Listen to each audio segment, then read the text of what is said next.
കുറച്ച് ചോറെടുത്ത് അതിലിങ്ങനെ മാമ്പഴ പുളിശ്ശേരി ഒഴിച്ച്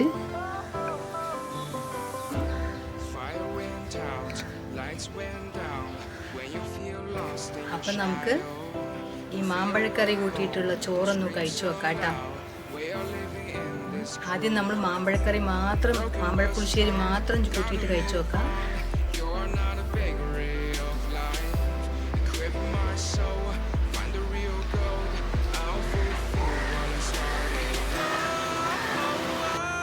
ചോറ്, മാമ്പഴ പുളിശ്ശേരി, പച്ചവഴുതന ഫ്രൈ, വാഴയ്ക്ക മെഴുക്ക് വരട്ടി, അച്ചാർ, ഇത്രയൊക്കെയാണ് കേട്ടോ നമ്മൾ എടുത്തിരിക്കുന്നത്.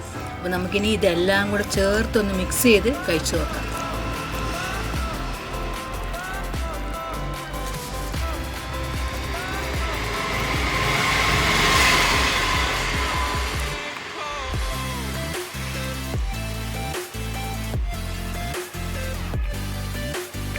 അടിപൊളി കേട്ടോ, ഒന്നും പറയാനില്ല. എരിവും പുളിയും ഉപ്പും മധുരവും സൂപ്പർ.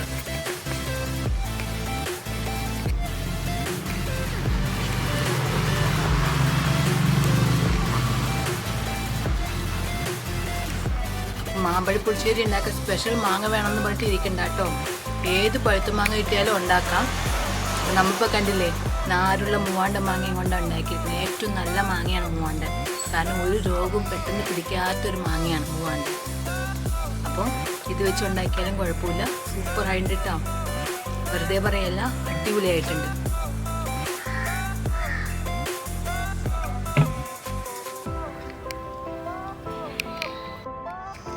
ഇനി നമുക്ക് ഈ മാങ്ങന്ന് കഴിച്ചു നോക്കാം കേട്ടോ.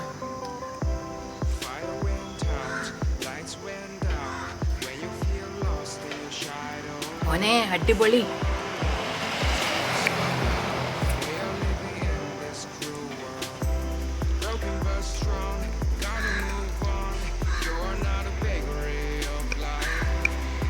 ഒന്നും പറയാനില്ല, സൂപ്പർ.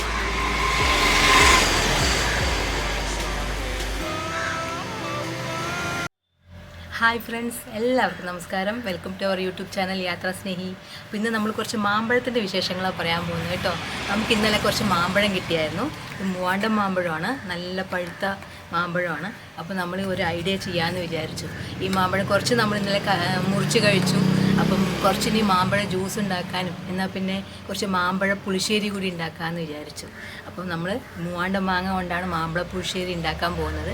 അപ്പം എല്ലാവരും മാമ്പഴ പുളിശ്ശേരി ഉണ്ടാക്കാൻ മൂവാണ്ടൻ മാങ്ങ അല്ലാട്ടോ ഉപയോഗിക്കുക. അതിന് നല്ല പഴമാങ്ങ വേറെ ഉണ്ട്, ചെറിയ മാങ്ങകളുണ്ട്. നമ്മളിങ്ങനെ ഹോളുണ്ടാക്കിയിട്ട് ഉറിഞ്ചി കുടിക്കാറില്ലേ, ആ മാമ്പഴമാണ് ഇത് ഉപയോഗിക്കാറ്. പക്ഷെ നമ്മളിന്ന് വെറൈറ്റി ആയിട്ട് ഈ മൂവാണ്ടൻ മാങ്ങ കൊണ്ട് മാമ്പഴ പുളിശ്ശേരി ഉണ്ടാക്കാനാണ് പോകുന്നത്.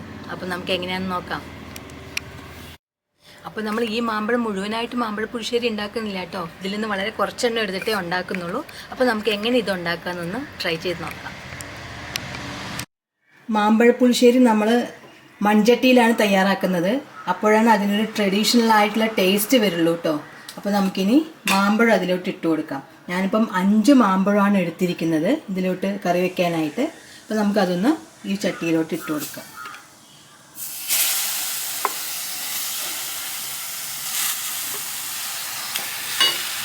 ഇനി ഇത് വേവുന്നതിന് ആവശ്യമായ കുറച്ച് വെള്ളം ഒഴിച്ചു കൊടുക്കുക.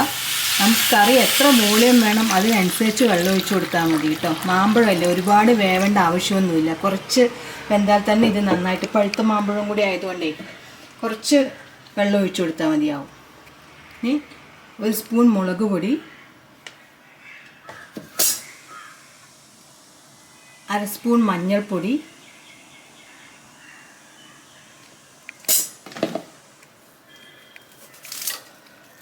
2 കറിവേപ്പില തണ്ട്, ഒരു വെള്ളത്തിൻ്റെ 1/4 ഭാഗം, ഇത്രയും ഞാൻ ഇട്ട് കൊടുക്കുന്നുണ്ട്.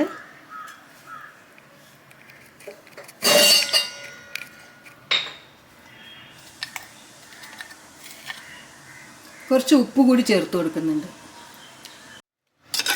ഇതെല്ലാം കൂടി നന്നായി ഒന്ന് മിക്സ് ചെയ്യുക.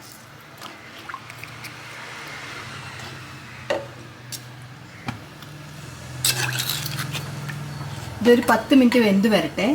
നമുക്കിതൊന്ന് അടച്ചു വെച്ച് വേവിക്കാം.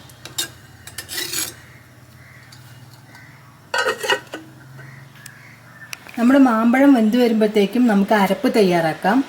അതിനുവേണ്ടി അരമൂടി തേങ്ങ കേട്ടോ, പിന്നെ ഒരു 4 ചെറിയുള്ളി, കുറച്ച് 5 പച്ചമുളക്. ഇത് അധികം എരിവില്ലാത്ത പച്ചമുളകാണ്, അതുകൊണ്ട് 5 എടുത്തിട്ടുണ്ട്. ഒരു വെളുത്തുള്ളി 2 പീസായി മുറിച്ചതാണ് കേട്ടോ. പിന്നെ കുറച്ച് ജീരകം, 3/4 സ്പൂൺ ജീരകം, 3/4 സ്പൂൺ കടുക്, 3/4 സ്പൂൺ ഉലുവ. ഇത് രണ്ടും വറുത്ത് പൊടിച്ച് ചേർക്കുകയും ചെയ്യാം, അല്ലെങ്കിൽ നമുക്ക് ഈ അരപ്പിൻ്റെ കൂടെ അരച്ച് ചേർക്കുകയും ചെയ്യാം കേട്ടോ. ഞാനിപ്പം ഇത് അരച്ച് ചേർക്കാനാണ് പോകുന്നത്. അപ്പോൾ നമുക്ക് അരപ്പ് തയ്യാറാക്കാം.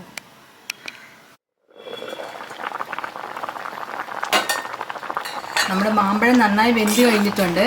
ഇനി നമ്മൾ അരച്ച് വെച്ച അരപ്പ് ഇതിലോട്ട് ഒഴിച്ചു കൊടുക്കാം.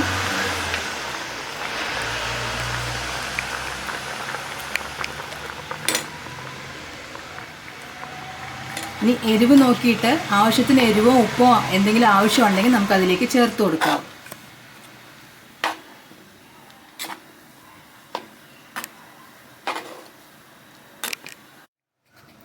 ഈ തേങ്ങ ചേർത്ത കറി നമുക്കൊരു 5 മിനിറ്റ് അടച്ചു വെച്ച് വേവിക്കാം. നന്നായി തിളച്ച് കഴിഞ്ഞു. ഇനി ഇതിലോട്ട് നമ്മൾ ഒരു കപ്പ് കട്ട തൈര്, ഞാനത് മിക്സിയിൽ അടിച്ച് ലൂസാക്കി എടുത്തതാണ്. ഇത് ഇതിലോട്ട് നമുക്ക് ഒഴിച്ചു കൊടുക്കാം. മാമ്പഴ പുളിശ്ശേരി എന്നല്ലേ പറയുക. അപ്പം മധുരവും പുളിയും എല്ലാം ചേർന്ന ഒരു കറിയാണ്. അതിനാണ് നമ്മൾ ഈ തൈര് ചേർക്കുന്നത് കേട്ടോ. ഇനി വോളിയം കൂട്ടാതിരിക്കണമെങ്കിൽ നമുക്ക് വേണമെങ്കിൽ വെള്ളം ഒഴിച്ച് തേങ്ങ അരയ്ക്കുന്നതിന് പകരം ഈ തൈര് കൂടി ചേർത്തിട്ട് തേങ്ങ അരയ്ക്കാം കേട്ടോ. അപ്പോൾ പിന്നെ കറിക്ക് ഇത്രയും വോളിയം വരില്ല. നമ്മുടെ വീട്ടിൽ എത്ര വോളിയം ആവശ്യമുണ്ട് അതിനനുസരിച്ചിട്ട് ചെയ്യാം കേട്ടോ. ഇനി ഇതൊന്നുകൂടി തിളച്ച് വരട്ടെ. നമുക്കിനി ഇതിലേക്കുള്ള വറവ് തയ്യാറാക്കാം. ഞാൻ എപ്പോഴും പറയുന്നത് പോലെ തന്നെ വെളിച്ചെണ്ണയാണ് ഞങ്ങൾ യൂസ് ചെയ്യാറ്. അപ്പോൾ ആവശ്യത്തിന് വെളിച്ചെണ്ണ ചീനച്ചട്ടിയിലേക്ക് ഒഴിച്ചു കൊടുക്കുക. എണ്ണ ചൂടാവട്ടെ. എണ്ണ ചൂടായി കഴിഞ്ഞു. നമുക്കിതിലേക്ക് 1 സ്പൂൺ കടുക് ചേർത്ത് കൊടുക്കാം.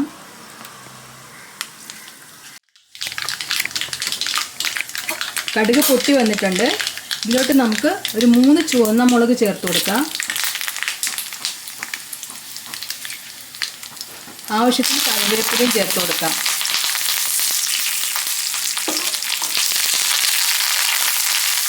ചില ആളുകൾ ഇതിന് ഉലുവയും കൂടെ ചേർക്കാറുണ്ട് കേട്ടോ, വറവിന് വേണ്ടിയിട്ട്. നമ്മളിപ്പം ഇതിൽ ഉലുവ ചേർത്തിട്ടില്ല. പിന്നെ നെയ്യിലും വറുത്തെടുക്കാറുണ്ട് കേട്ടോ. അപ്പം നമ്മളിപ്പം വെളിച്ചെണ്ണ മാത്രമേ യൂസ് ചെയ്തിട്ടുള്ളൂ. അപ്പോൾ നമ്മുടെ വറവ് റെഡി ആയിട്ടുണ്ട്.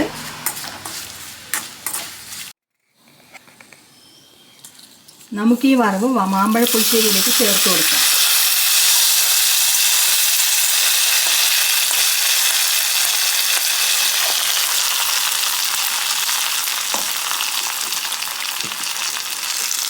ഇത് അനക്കാതെ 10 മിനിറ്റ് അടച്ചു വെക്കുക കേട്ടോ.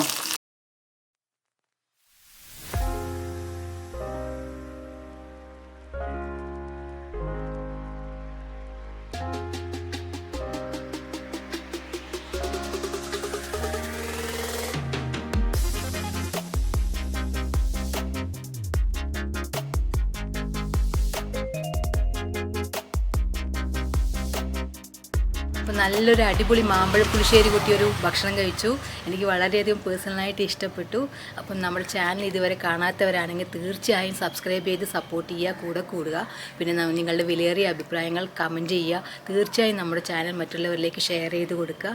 പിന്നെ നിങ്ങളുടെ ലൈക്കും കമൻറ്റും സബ്സ്ക്രിപ്ഷനൊക്കെ ധാരാളം പോന്നോട്ടെ. അപ്പം നമുക്ക് മറ്റൊരു നല്ല വീഡിയോയുമായി വീണ്ടും കാണാം. യാത്രാ സ്നേഹി സൈനിങ് ഔട്ട്. ബൈ.